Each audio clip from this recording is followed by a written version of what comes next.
And at that point, that's the last we've heard of the Freedom Shirt. Does that strike you as odd to have a security guy take control of a body when it's in an emergency room and do anything with the clothing? Yeah, I mean, what the status of it is. So the only thing we heard about the Freedom Shirt was Brian Harpole alleges that he cut it off. He did. Brian Harpole said on, I think it was Sean Ryan, that he wheels him into the emergency room, finds a stretcher right to the left. He puts him on the stretcher.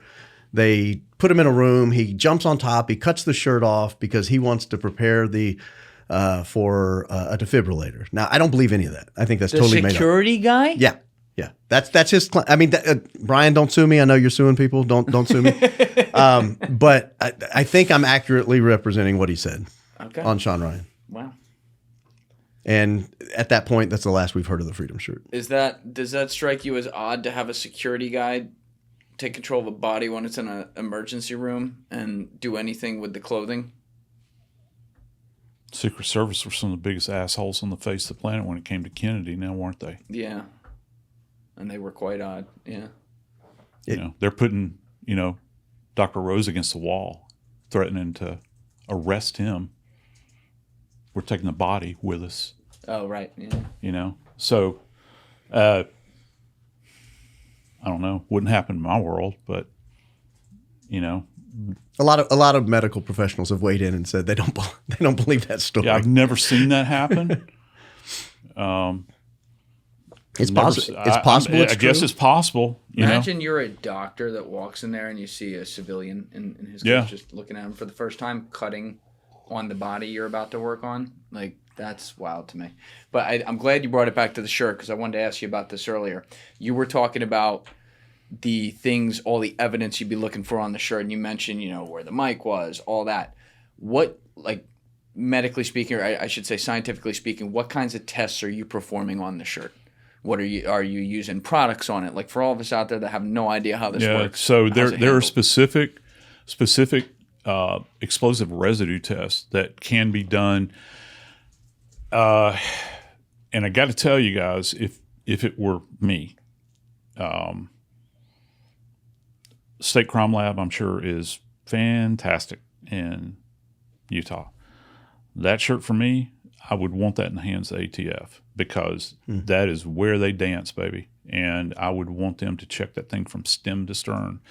And we've Is this just a microscopic examination, or are they adding chemical fluids? There's two ways of testing it. First off, we do what's called a gross examination, which the gross examination is literally as it sounds. You are physically looking at the thing. You're using hand lenses, and you're also using scopes that have a certain magnification, and you can look over the surface of it. And this is kind of the multi-step process that it goes through.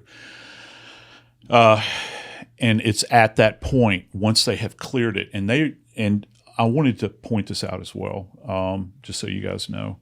And we can get to this with DNA as well later, because I think a lot of people wonder about how the samples are taken. That shirt would be broken down into little grids. Okay, so if you've got it laid out, for instance, we do this with what are called tape lifts. Tape lifts, like if you take tape and you lift off of the surface of a shirt, say it's the right arm. Well, this is going to be the right anterior arm of the shirt. Okay? That tape lift is set aside, and this is designated like A1. A2 would be the left anterior aspect, and then B1, B2 on the back. And so you're breaking it so that it's controlled. You're just not like randomly searching it. And just as you search it, you would break an item up like that into grids so that you can go back and identify it. Say, I examined grid such and such, and in here I found nothing grossly. Then you go back with whatever kind of chemical testing they're going to be doing, and they're going to look for a wide variety of things. And anything they collect also microscopically is not necessarily, it's not purely a chemical test as much as it is you have, you're going to use spectrometry where certain chemicals bend light in a particular way. And so they're going to look at it from that perspective microscopically. They would run this thing through the mill very, very thoroughly. That's why. So is this the medical examiner, or is this? That's going to be the state of me. But does the medical examiner take custody of the? Yeah, temporarily you do. And and a lot of people don't understand this. I'm glad I got a chance to kind of explain it. So if a body comes into the morgue and it's fully clothed, the best practice is to, in fact, have a crime scene investigator physically there from whoever the law enforcement agency is that is working the case, okay?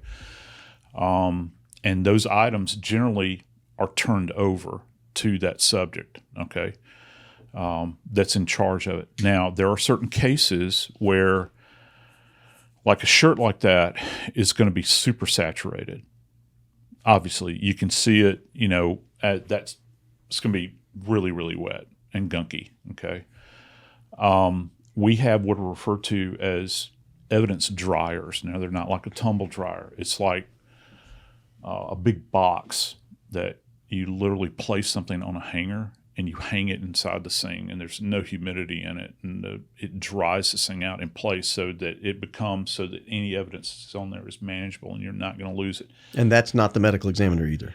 It all depends on the department. Okay. Like if you go to LA, they've got an in-house forensics department there. Okay. Right. So it might have to go somewhere else, and it's going to pass through a lot of hands. So not even state to state, it could be different cities, town to town. Absolutely. And it all depends on, what kind of resources. Again, you're talking about bureaucrats, right? Right. So it all depends on, you don't know what their funding is. You don't know, there's a lot of unknowns relative to that. Okay. So they would put that in the grid section so they have that back to refer to. Now, when you're looking at, just take it on the whole rather than focusing on each part of the grid. When you're looking at it, what types of things would you be looking at right away to determine gunshot or something else?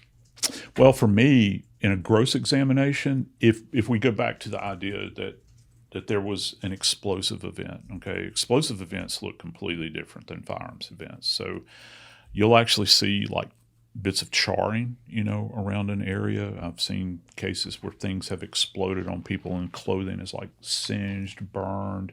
There's a certain element of heat, like really intense heat, that arises from that in the immediate area. So you're not necessarily saying that happened, but it has to be taken into consideration. If it's a question that has been asked, you want to try to be able to facilitate answering that question, either in the negative or the positive. We don't see any evidence of that, or, hey, this might be evidence of it. So in the gross examination, that's kind of what you would be looking for. Also with clothing, that where you have an explosive event, you'll get this kind of fragmentation thing that takes place. So you'll see like little bitty defects in there. If you've got some item that is blowing apart, you'll see little defects that are not they're not necessarily uniform, but you'll see the clothing kind of frayed and torn and that sort of thing. Okay. Thank you guys for watching the episode. If you haven't already, please hit that subscribe button and smash that like button on the video. They're both a huge, huge help. And if you would like to follow me on Instagram and X, those links are in my description below.